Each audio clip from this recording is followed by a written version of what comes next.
নমস্কার বন্ধুরা, আজকের আহারে রান্নাঘরে সকলকে স্বাগত। আমার সকল বন্ধুকে চ্যানেলটি লাইক, শেয়ার ও সাবস্ক্রাইব করে পাশে থাকার অনুরোধ জানাচ্ছি।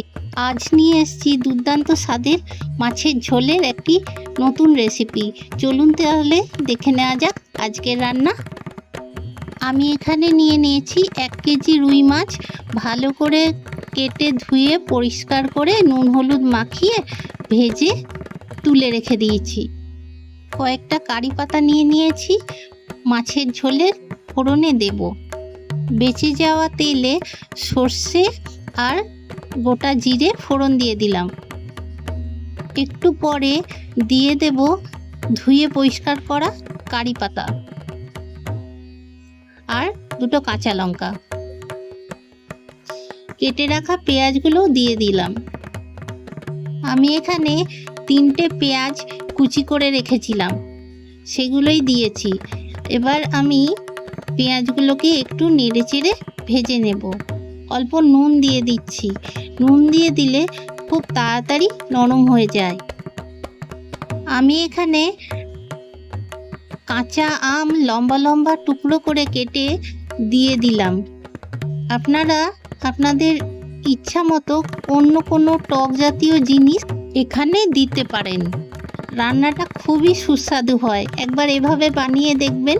একেবারেই অন্য স্বাদের এই রেসিপিটা বানিয়ে আমাকে অবশ্যই কমেন্টসে জানাবেন কেমন হয়েছিল। আদা কাঁচা লঙ্কা বাটার সাথে আমি হলুদ, জিরে গুঁড়ো আর ধনে গুঁড়ো দিয়ে দিলাম। এই মশলার মিশ্রণের সাথে আরও দিয়ে দেব গোলমরিচের গুঁড়ো। কড়াইতে পেঁয়াজ আমের টুকরোগুলো নরম হয়ে গেছে। এবার বানিয়ে রাখা মশলার মিশ্রণ থেকে দিয়ে দিচ্ছি।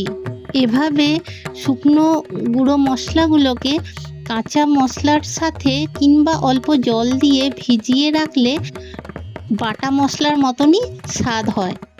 কড়াইতে অল্প সর্ষের তেল গরম করে নিয়েছি। এবার ভাপিয়ে রাখা আলুর টুকরোগুলো নুন হলুদ দিয়ে ভেজে নিচ্ছি। কাঁচা আলুও ভেজে নিতে পারেন। ভাজা ভাজা প্রায় হয়ে এসেছে। ভাপাতে গিয়ে আলুগুলো যাতে গলে না যায়, এইভাবে করলে সময় একটু কম লাগে। এবার আগের যে মশলার মিশ্রণটা ছিল ওটা দিয়ে ওতে জল দিয়ে দিলাম। রান্নাটায় যতটা ঝোল আপনার প্রয়োজন সেই অনুযায়ী এই সময় জলটা দিয়ে নেবেন। এবার ভালো করে মিশিয়ে নিচ্ছি।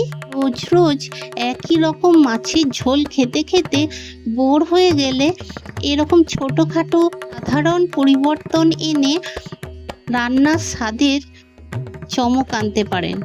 ভিডিওগুলি ভালো লাগলে অবশ্যই ছোট্ট এই চ্যানেলটিকে সাবস্ক্রাইব করুন বন্ধুরা। নারকেলের দুধ নিয়ে নিয়েছি। রান্নাটা ফুটে উঠেছে। ঝোলের ভেতর মাছ ভাজাগুলো দিয়ে দিচ্ছি। এমনই অনেক নিত্য নতুন অন্যরকম স্বাদের রান্নার জন্য আমার সাথে থাকবেন বন্ধুরা। ফ্রেশ কোকোনাট মিল্ক দিতে পারলে তো খুবই ভালো। আমি এখানে কয়েকটা কাঁচা লঙ্কা দিয়ে দিয়েছি।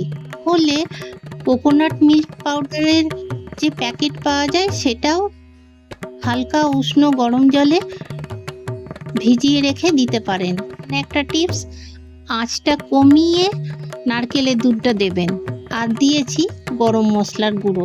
প্রত্যেক দিন একই রকমভাবে রান্না না করে একটু একটু স্বাদের বদল ঘটিয়ে দেখুন, এটা গরম ভাতের সাথে অসাধারণ লাগবে। এই রান্নাটা এতটাই ভালো খেতে, একবার না বানিয়ে খেলে বোঝা যাবে না। স্বাস্থ্যকর আহারে সুস্থ থাকুন। চলে আসবো আবার অন্য কোনো দিন অন্য কোনো দারুণ সুস্বাদু নতুন রেসিপির সাথে।